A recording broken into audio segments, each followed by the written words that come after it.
I was making coffee when Cindy walked into the kitchen with a duffel bag slung over her shoulder and her weekend suitcase in hand. The same one she used when we visited her parents or went on those cabin getaways upstate. At first, I thought maybe there was a funeral I'd forgotten about, or a last-minute work trip. She didn't look upset, if anything. She looked calm. Too calm. "I think I need a break," she said, standing there like she wasn't sure if she should cross the kitchen tiles. "From what?" I asked, even though I already knew. She hesitated. "From us. From the marriage. I just need some time to figure things out." The way she said it measured, rehearsed, told me this wasn't a spontaneous emotional storm. This was prepared. She hadn't just reached this conclusion 5 minutes ago. No. She had packed this suitcase with purpose. Folded clothes with the kind of certainty you don't get overnight. I didn't ask where she was going. I didn't ask how long she'd be gone. I didn't ask who she was going to stay with, and I could tell she wasn't ready for that. "No questions?" she asked. "No," I said. She blinked, thrown off by the lack of resistance. Maybe she expected me to beg, plead, shout. Maybe she wanted me to ask her to stay so she could say no. But I just stepped aside and let her pass. The door clicked shut behind her with the softest finality. For the rest of the day, I went through the motions. Took a shower, ate toast I didn't taste, answered work emails, replied to a Slack message with an emoji I didn't mean. I left her key on the hallway table. I didn't touch her things. I didn't go into the bedroom until I had to. And when I finally did, I saw the space she left on the nightstand. Her book was gone. Her lotion, the little tray where she kept her rings, all cleared.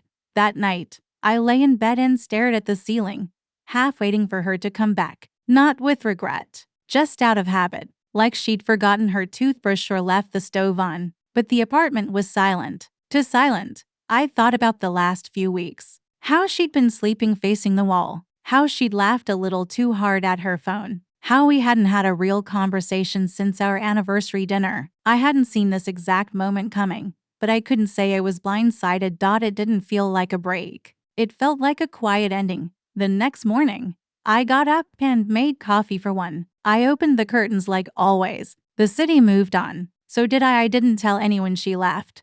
Not yet. I wasn't ready to explain something I didn't fully understand myself, but I wasn't angry. I wasn't heartbroken. Not yet. Just empty, like a room someone had moved out of in the night. She said she needed time. What she didn't say, but what I already felt in my bones, was that she had already taken it. A week passed like a slow-moving fog. I still made the bed out of habit, not hope. I still left her side of the closet untouched, but not because I thought she'd return. I think part of me just didn't want to admit how easily one person could vanish from a shared life without taking the walls down with them. It was a Tuesday morning when I noticed the mug, or rather, the absence of it. She had this white ceramic one with a chip on the rim. Said it reminded her of our honeymoon in Florence, something about imperfection being beautiful. It had always lived on the second hook from the left. Always, until it didn't. It sounds ridiculous, but that missing mug hit harder than her suitcase ever did. That mug wasn't for guests. She took it, thoughtfully, intentionally. That's when it clicked. She didn't just grab a few things in a rush. She didn't leave in chaos or confusion. She took her favorite mug, her skincare bag, the cash envelope we kept in the back of the second drawer, and she left the apartment key on the hallway table, face up. This wasn't a woman who was figuring things out. This was a woman who had already decided. Still, I didn't react. Not out loud. I started waking up earlier. I went for longer walks. I dusted the shelf she always complained I never touched. I left the laundry to pile up her side of the bed untouched. The silence no longer startled me. It began to feel familiar, like the apartment was reverting back to something older, simpler. Mine. Her mother texted once. "Cindy says she's okay, just taking time." I replied politely, told her I was fine. No one asked me if I was okay. The next Friday, I caught myself scrolling through our old messages. Not reading, just watching the timeline shrink until it hit her last sent text. "Don't forget to grab bags if you go out." I didn't respond then. I still hadn't. It's strange how quickly we adapt to absence. The first few days, you keep expecting sounds: the door creaking open, the bathroom faucet, the clink of a spoon in a mug. By day 8, the silence becomes a rhythm. You don't brace for it anymore. You live in it.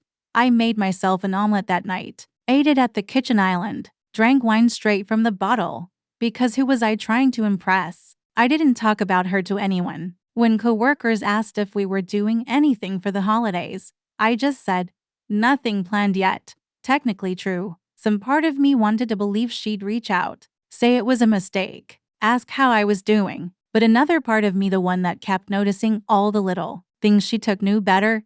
You don't take your favorite mug if you're coming back. You don't pack clean jeans and your favorite perfume if it's just a break.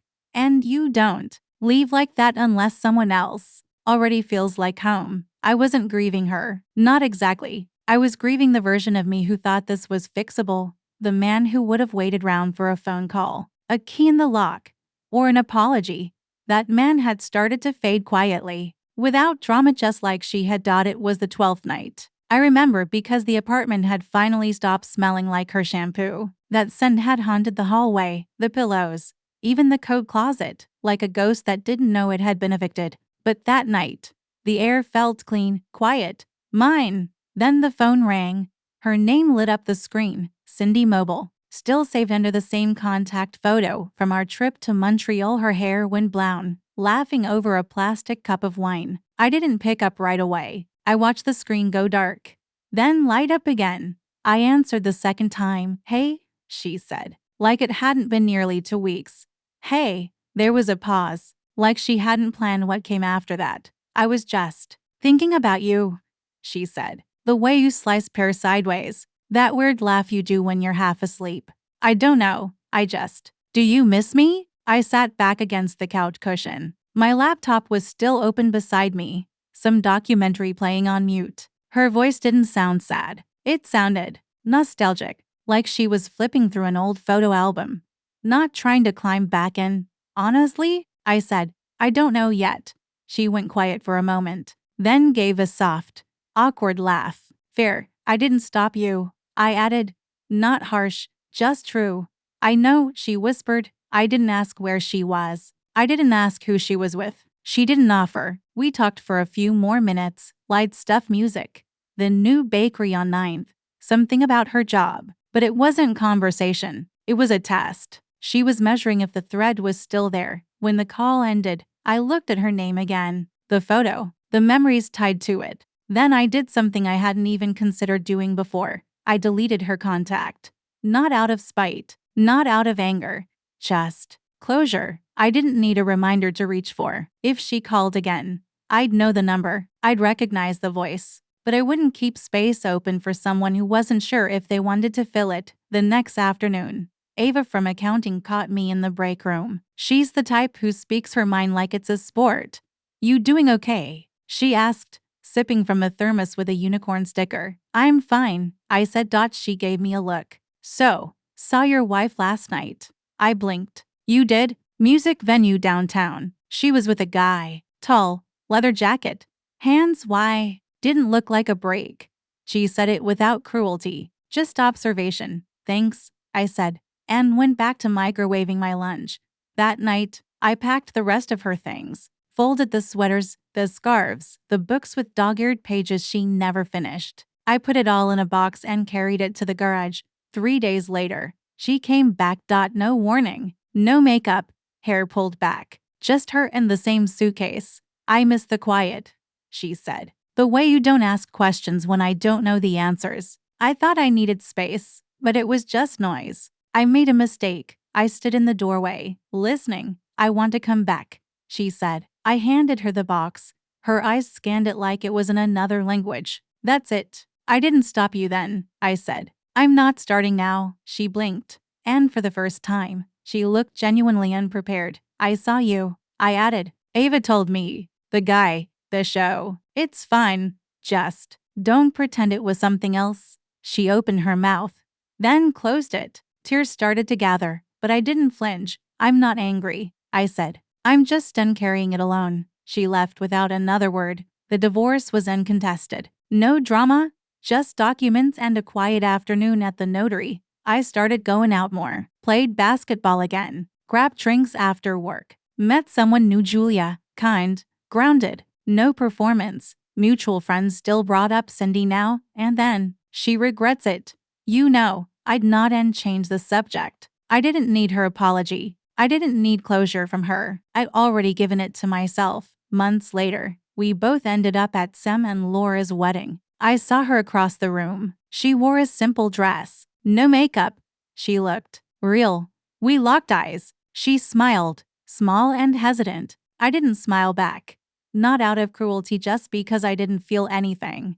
I turned away and joined my friends at the bar, laughed at some joke I didn't hear the setup for. The music got louder, the lights warmer, and just like that, she became someone I used to know.